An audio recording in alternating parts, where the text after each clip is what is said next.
Hi friends. ரீசெண்டாக ஒரு செய்தி படித்தேன்.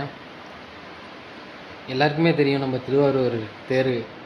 அந்த திருவாரூர் தேருக்கு பெருமை போன நம்ம திருவாரூர் 7500 வருஷம் பழமையான ஒரு ஊராம். இது எப்படி கண்டுபிடிச்சிருக்காங்கன்னா, சிந்துவெளி நாகரிகம் எல்லாருக்குமே தெரியும். அந்த சிந்துவெளி நாகரிகத்தில் ஆய்வு பண்ணும்போது சுபாஷ் சந்திர போஸுங்கிற ஒருத்தர் ஆய்வு பண்ணியிருக்கிறாரு. அப்போது ஒரு சிவலிங்கம் உள்ள ஒரு சிற்பமும் ஒரு முத்திரையும் கண்டெடுத்துருக்காங்க. அந்த முத்திரையில் பார்த்தீங்கன்னா பிச்சாடன், அப்புறம் நந்தி, அப்புறம் ஒரு 6 வார்த்தை கொண்ட எழுத்து பொறிக்கப்பட்டு வந்திருக்கு. அதில் இச் ஆரூருங்கிற ஒரு வார்த்தை இருந்திருக்கு.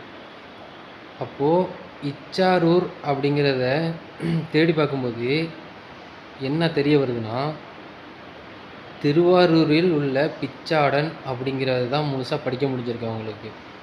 அப்போ திருவாரூரில் உள்ள பிச்சாடன் அப்படிங்கிற வார்த்தைக்கு என்ன அர்த்தம்னா, நம்மளுக்கு எல்லாருக்குமே தெரியும் திருவாரூர் தியாகராஜர் கோவில்.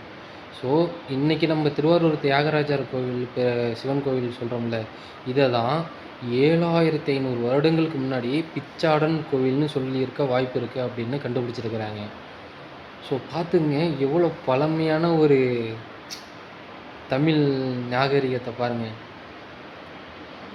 இங்கேருந்து சிந்துவெளி நாகரிகத்தில் ஒரு பொருள் கிடைக்குது. அது 7500 வருடம் பழமையானது. அப்போ தமிழ் நாகரிகம் எவ்வளோ பழமையானது? அப்புறம் எதுக்கு தமிழ் வரலாற்றை பற்றி வெளியே யாருமே பேச மாட்டேங்கிறாங்க? கீழடியில் ஆராய்ச்சி பண்ணாங்க. கீழடியில் ஆராய்ச்சி பண்ணதை அந்த ஆய்வாளரை தூக்கி ஒடிசாவில் போட்டாங்க, அசாமில் போட்டாங்க.